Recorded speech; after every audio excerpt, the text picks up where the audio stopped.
수능은 크게 특징이 있다면 한국사가 필수로 응시해야 되는 시험이 됐습니다. 그리고 국어가 문, 이과가 통합됐습니다. 이러한 미묘한 변화가 있는데요. 그러한 변화가 어떻게 영향을 미칠 것이냐.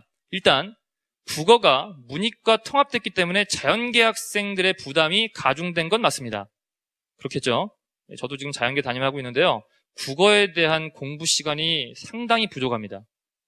그리고 또 아무래도 문과 친구들보다는 이게 선입견일 수도 있겠지만 글쓰기라든지 책 읽기에 대해서 그렇게 익숙한 친구들이 적은 편인 것 같습니다. 하지만 역으로 생각해 보신다면 문과 친구들이 자연계가 통합되면 오히려 유리하겠다라고만 보실 게 아닌 게 자연계 학생들은 상위권 학생들이 많습니다.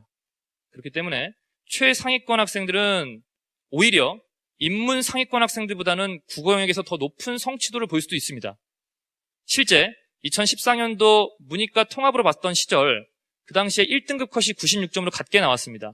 그 얘기는 최상위권으로 갈수록 오히려 문과 학생들, 인문계열 학생들이 더 관심을 갖고 국어 영역에 시간을 투자해야 한다라고 생각하시면 됩니다. 그리고 국어, 수학, 영어는 전반적으로 쉬운 수능 기조가 나타나고 있습니다. 실제 예를 들어드리면 더 좋겠죠? 저는 경기도 하남에 있는 일반 고등학교에 재직 중입니다. 저희 반 자연계 1등, 저희 반이 전교 2등 하는 아이가 저희 반에 있는데요. 저희 반 학생이 9월 모의평가 때 국어하고 영어하고 수학은 단 한 문제 틀렸습니다. 하지만 탐구에서 2문제, 3문제씩 틀렸습니다. 그 얘기는 상위권으로 갈수록 국어, 영어, 수학으로 변별하기는 상당히 어려워졌다라고 보시면 되겠어요.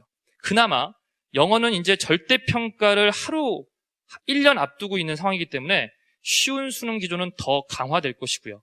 그나마 변별력이 있는 것이 국어와 수학이 되겠죠. 특히 오히려 국어 쪽에서 학생들이 조금 등한시하게 되면 오히려 좀 피해를 입는 친구들이 많지 않을까라는 생각을 해볼 수가 있겠습니다. 또 한국사가 필수로 되면 물론 평이한 수준으로 어렵지 않게 출제하겠다라고 했지만 일단 자연계 학생들은 상당한 부담일 수밖에 없습니다. 역사, 우리 자연계 학생들 굉장히 힘들어하시죠? 저도 굉장히 힘듭니다. 네, 그래서 아무래도 자연계 학생들이 한국사 준비를 어차피 해야 될 거면 지금 여기에 자연계 학생들이 얼마나 있는지 모르겠지만 좀 빨리 준비를 해두는 게 좋지 않을까라는 생각이 듭니다. 자, 그 밖에 다른 내용들은 여러분이 보시면 되겠고요. 한국사 반영이 어떻게 될 것이냐에 대한 궁금증이 있으실 것 같아서 좀 안내해 드리겠습니다.